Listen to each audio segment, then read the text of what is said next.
Hey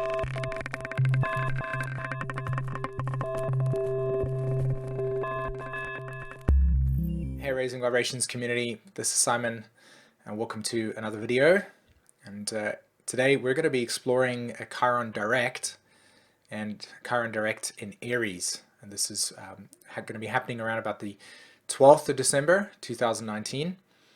And I just want to share with you some of my feelings, some of my thoughts around what to expect, and doing something a little bit different, to be honest.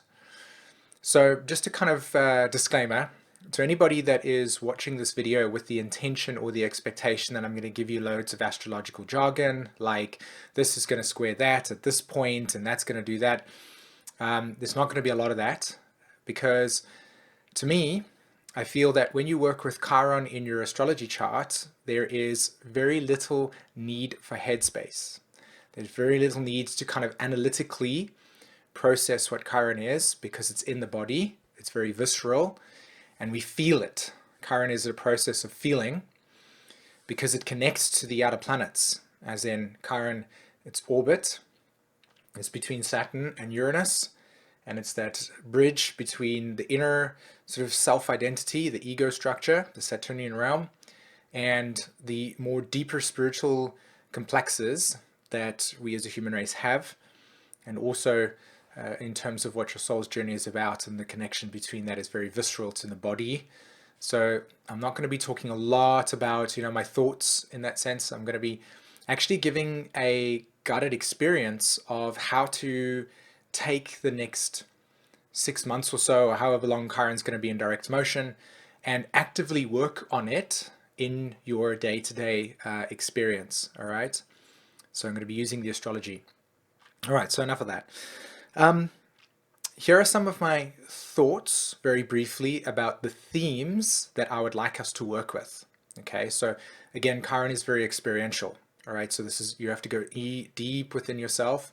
You have to really breathe into your wound and understand the contents of what that wound is.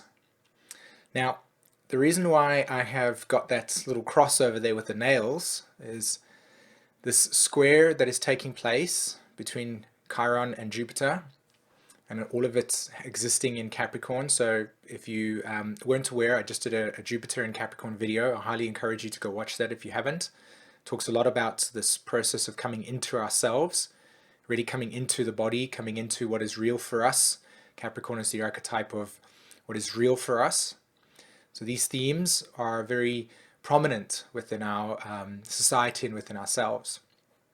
And that symbolism over there invokes a tremendous amount of anger within a lot of us. When you really feel into the context of things like societies a long time ago that would use the church as a way of weaponizing and colonizing things. The church, of course, is not always used in negative ways. There are a lot of positive things that have come out of that process in terms of the necessity for human beings to be able to make a kind of correlation between their very simplistic existence here on Earth and the deeper realms of this universe, the complexity of the universe and our interface between it. As we step into that space of knowing there's a huge difference between what is out there and what we are capable of. So we've needed kind of a cross, kind of a guiding system that has allowed us to make sense of reality, right? So our inner truth. And collectively, this will represent itself as a kind of religious form in which we give our sense of direction to, right? This is the Aries element here in relationship to Capricorn. Give a sense of direction to. And of course, these natural structures have come into our existence and they have been part of our history.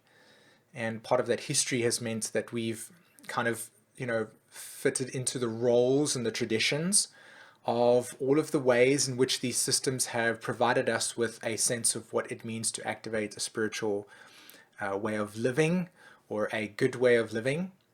So all of these things are there, and I'm saying that specifically because I feel that there can be such a knee-jerk reaction to think that what I'm talking about here has to do with, bashing religion. I'm not talking about that. I'm wanting to acknowledge that within our collective memory, within our visceral body, that we have all participated in some way, shape, or form and agreed to unconsciously, sometimes consciously, to systems of truth that may not represent what's real for you. And so in that sense, what has occurred psychologically is that we've begun to become okay and passive in allowing our personal boundaries and our own sense of sovereignty to be relaxed in agreement with truths that are collectively held as what the right thing to do is. So an example of what I can give is, let's think about some of you that are born with Pluto and Virgo as an example. Most of you will have very strong memories of early childhood of either being exposed to going to church and having to find a faith within a collective ideology, and either you chose to agree to it, but inside of you felt that this wasn't correct or that there was a different way of being, and some of you just outright rejected it. Now that's not where the trauma exists. That's not where the wound exists. Where the wound exists is that you have 3 or 4 people that are there to support you in a heart-centered way, and then you step outside of that realm and you say, this is what's real for me, and there's a collective judgment around that's not allowed, or unconsciously we don't know how to free ourselves from our own bondage, and so therefore you become an unconscious projection of being the rebel or being the one that's on the wrong path, or that you are not correct, or that you have sinned in this sense. And there are many, many, many very deep experiences within our lives, even now at the moment, where our sense of what is true for us and what is real for us has been nailed to the cross. And we felt like we've been nailed to the cross for things that are inauthentic to us, but we haven't been able to be brave enough, like feel what that means, like to not like have the courage inside of yourself to take action, Chiron and Aries, to say, this is my truth, and to know if this is going to be understood or accepted, or if you're going to have to deal with abandonment complexes. So this range of ideological truths or philosophical systems that come with an intent to help us make sense of a deeper complexing reality can be sort of minimized to controlling and oppressive ways of being and organizing that have left a lot of wounds. Okay, and I wrote down over here, Chiron and Aries. Let's just look about the masculine. All right, so when I talk about the masculine, the yang energy, I'm talking about the process of going to war. And going to war means a couple of things. It means sort of stepping into a choice that you may have not actually wanted to make, as in, this is not what I want.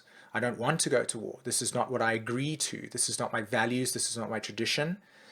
And yet, if you were to say no to this, you could have been put in prison. And so there's a rejection of what is real for you because of the consequences imposed on you for, choosing to be authentic for yourself. So there's psychological states within your memory of choicelessness, and at the same time activating the very essence of masculine energy, which is this protection archetype, right? I'm here to protect the feminine. I'm here to look after her. I'm here to yield to the archetype of making sure that there is necessary shieldedness when things are again coming at our way, like the nature and stuff. So that there's a kind of psychological paradox in which the very nature of your being is being used against you, while at the same time you don't have a choice. So there's a lot of feeling of anger that is within the masculine, of not having choice, and that the choice itself meant things that you didn't feel were correct for you. So there's this again, the feeling of leaving the family. What's really important for the masculine here in his process is to develop a very healthy relationship to his anima, which is this relationship to, coming into his emotions and coming into feeling. And what's important for the masculine is that if he hasn't gone through the correct initiations into understanding his relationship to the feminine, i.e. the hero's journey as an example, coming into his fears, then what happens is he develops a very strong, sort of yang energy that is sharp at the end and has really any disregard for the disruption or the harm that it creates. And so this Chiron and Aries, for me, what I want to encourage all men that are listening to this today is to really spend a week just asking yourself the question, where have you had your emotions? Where have you felt shut down in feeling what you're feeling and being okay with what you're feeling, and your mind telling you through belief systems, through societal conditioning, that that equals weakness? To feel equals weakness. To allow yourself to cry in a way that acknowledges sensitivity, that acknowledges the divine feminine as a part of your process, that sensitivity actually is your strength. And how do you step into courage when you do want your ideas to come out into the world? And how do you honor the place inside of yourself that brings your chest up to the surface, and it's not in conflict, but it's actually in deep respect for, say, for instance, another person's kingdom. And it's not about conflict, it's about pioneering, it's about support, it's about protection, you know? Whereas that part of you being repressed to the point where there's an inner void or emptiness that sits inside of you that yearns for connection. Think about the wounding that you carry with inside of yourself. Think about your relationship to it. And I encourage you through this week to really ask a friend or ask somebody that you really trust to just sit for 10 minutes where you just speak, or 20 minutes or however long it is, to just speak, where the intention is to just simply allow yourself to feel without any judgment or somebody trying to tell you what the right thing to do is, but just for somebody to listen. So I really encourage you to just through this week as an experiential process of feeling into your heart and asking yourself, where have you closed your heart because there was vulnerability, and that stops you from leading. Vulnerability is like Brene Brown talks about, it's at the edge of things where there's a little bit of chaos. And so there's this part of us that wants to lead with our hearts, that wants to step into pure intent, and yet we shut it down in fear of rejection, in fear of all of the things. So coming into that space and allowing yourself over this next week, over this next month, or over the next 4 months, 5 months, however long Chiron's in Aries, to really begin to heal that part of us that's been shut down, that we need to then sort of, in a kind of shadow way, counteract with a sense of masculinity through, oh, my intellect's better than yours, as an example. It's not really about that. It's actually coming back into the body. We've been to war. We've been to those places, and we want to come back home. We want to come back home to what is it like to see, if you have children, for instance, to play around with them and to be creative with them and to laugh with them, as an example, to feel that connection and that bond. And to the wounded feminine, you have also been deeply, deeply affected by the contents of this patriarchal world that has, through its expression, not been purposely trying to push you down in an intentful way, but it has because it has not understood its relationship to vulnerability. And I know you do. I know that you are incredibly grieving for the amount of where your boundaries have never actually been fully honored. This is polarity here, and men that go to war, they can't honor the boundaries of their enemy. They can't turn to them and say, well, I got a really, really sensitive about your position over here, so I'm not going I'm gonna respect your boundaries. It hasn't. It's been go out there and attack and be survival and be vicious, and that meant creating a psychological dynamic that what you needed was to just bash through, and there was no regard. So you, the feminine, who have been deeply, deeply wounded by this experience, I ask you to go into your anger. I was going into the feelings of where you have had your boundaries crossed, where you've never felt like you could actually have your voice come out. Your animus, where your inspiration and your dreams, and where that was maybe never nurtured by the absent father, as an example, or the father that may have been there but never known how to fully access his connection to his emotions, which allowed you as the daughter to be inspired, to come out and to allow your vision and your dreams and your oracleness to step into the world.